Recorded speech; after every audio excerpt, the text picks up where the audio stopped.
ஜெய் ஸ்ரீராம். நாம் ஆறாவதாக பார்க்க போகும் தலைப்பு ராவணனின் வீழ்ச்சி ஆணவத்தின் தோல்வியா தர்மத்தின் வெற்றியா. ராம லக்ஷ்மணர் இருவரும் தனது படைகளுடன் சேர்ந்து ராவணனுடன் பலவிதமான யுக்திகளோடு போரை கையாண்டனர். அவை அனைத்தும் ராவணன் முன் பயனற்று போயின. யுத்த காண்டத்தில் இறுதி காட்சியாக தேரோட்டி மாதலி ராவணனின் தேரை ராவணனின் முன் சென்று நிறுத்தினார். ராவணன் கோபக்கணலுடன் பானங்களை ராமர் மேல் பொழிய ராமரும் பதிலுக்கு அம்புகளை விட்டார். இதை ஆர்வத்துடன் தேவர்களும் யட்சர்களும் ஆகாயத்தில் பார்த்து கொண்டிருந்தார்கள்.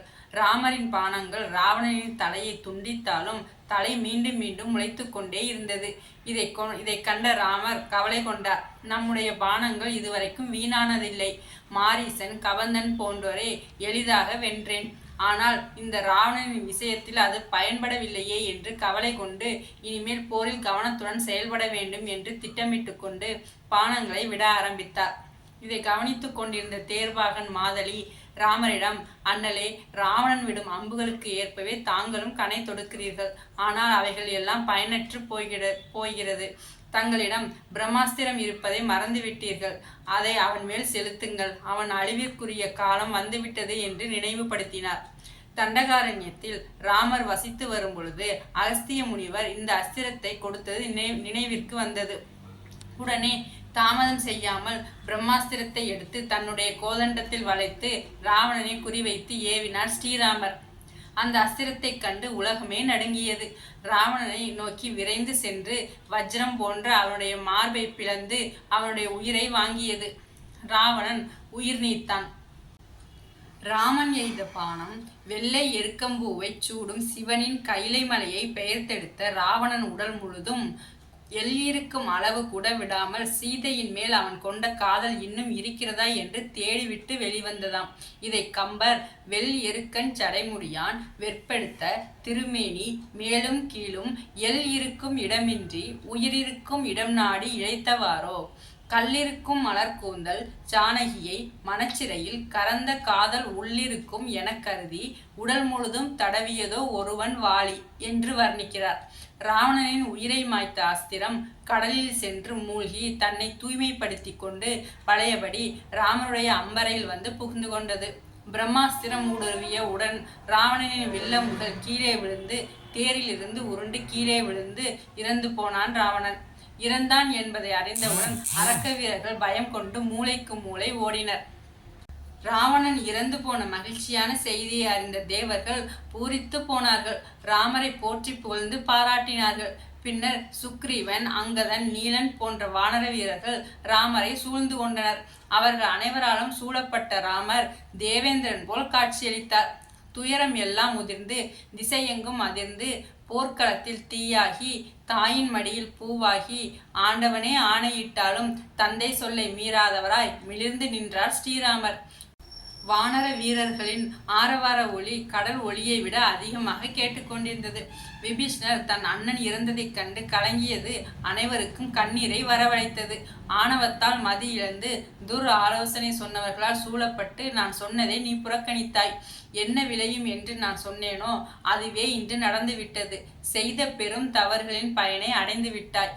மதம் சொரியும் யானை வீழ்த்தப்பட்டு கிடப்பது போல் மண்ணில் கிடக்கிறாயே என்று கூறி கண்ணீர் விட்டார். மேலும் கம்பர், உண்ணாதே உயிர் உண்ணாத ஒரு நஞ்சு சானகி எனும் பெரு நஞ்சு உன்னை கண்ணாலே நோக்கவே போக்கியதே உயிர் நீயும் களப்பட்டாயே எண்ணாதே எண்ணிய சொல் இன்று இனித்தான் எண்ணுதியோ என் இல் ஆற்றல் அண்ணாவோ அண்ணாவோ அசுரர் தம் பிரளயமே அமரர் கூற்றே என்று வர்ணிக்கிறார். இதன் விளக்கமாக, நான் எவ்வளவோ சொல்லியும் நீங்கள் கேட்கவில்லை. சீதையை தழுவ எண்ணி பழி கொண்ட பித்தா, ஸ்ரீராமன் இறைவன் என்பதை இன்றாவது அறிந்தாயோ? ராமர் உன்னை குளிர்வித்தாரோ? அண்ணா அண்ணா என்று பெரும் குரல் எடுத்து அழுகிறார் விபீஷணர். ஜாம்பவானும் அனுமனும் விபீஷணருக்கு ஆறுதல் கூறினார்கள். போர்க்களம் வந்த மண்டோதரி, அரக்க வேந்தனுக்கு முன்பே சுமங்கலியாக இறக்க எண்ணினேன், அதற்குள் நீ மாண்டு விட்டாய் என்று கதறி அழுது ராவணன் மார்பிலேயே விழுந்து உயிர் நீத்தாள். கணவருடன் உயிர் துறந்த பதிவிரதை மண்டோதரியை அனைவரும் வாழ்த்தினர். இறந்து கிடந்த ராவணனின் காமம், சினம், தீய சிந்தனைகள் எல்லாம் விலகிவிட்டதால் ராவணனின் உடல் முழுதும் முன்பை விட இப்போது 3 மடங்கு பொலிவுடன் திகழ்ந்தது. ராவணன் காமமுற்றதால் பாவமுற்றான். இதனால் அறம் துறந்து உயிர் நீத்தான் என்றும் பழி சுமந்தான். ஆணவம் தோல்வியுற்றது. குலகுரு வசிஷ்டர் குருகுலத்தில் ராமருக்கும் மற்ற அனைவருக்கும் போதனைகளை கற்றுக் கொடுக்கும் போது மாணவர்களிடம், நீங்கள் என்னிடம் கற்றுக்கொண்டதற்கு குருதட்சணையாக இங்கு கற்றுக்கொண்டதன்படி வாழ்ந்து காட்டுவதே ஆகும். அதுவே நீங்கள் எனக்கு தருகிற காணிக்கையாகும் என்று கூறியிருந்தார். அவர் கற்றுக் கொடுத்தது போலவே ஸ்ரீராமர் வாழ்நாள் முழுவதும் வாழ்ந்து காட்டி குருவிற்கு காணிக்கை செலுத்தினார். நீ வீற்றிருக்கும் தோரணையாலே பாறைகளும் அரியாசனமாய், உன் பேரை தம்மில் தாமே செதுக்கிடும் கல்வெட்டாய், காற்றோடு உன் குரல் கேட்டால் பொட்டல் காடும் அரசவையாய், உன் வேர்வை ஒரு துளிப்பட்டால் ஒளிருது நெல் பட்டாய், உன் சொல்லே சட்டம், உன் பார்வையே எங்கள் சாசனம், எங்கள் சிந்தை நீயே, எந்தை நீயே, சேயும் நீயே என்று ராமரை புகழ்ந்து போற்றினார்கள் அயோத்தி மக்கள். ஸ்ரீராமர் என்ற மானிட வடிவத்திடம் அறம் இருந்ததால் மானுடம் வென்றது, தர்மம் வெற்றி பெற்றது. ராவணனின் வீழ்ச்சி ஆணவத்தின் தோல்வியா, தர்மத்தின் வெற்றியா? இதை ஒரு பட்டிமன்ற தலைப்பாக நினைத்து பேசினால் தர்மமே வெற்றி பெற்றது என்று கூறலாம். ஜெய் ஸ்ரீராம்.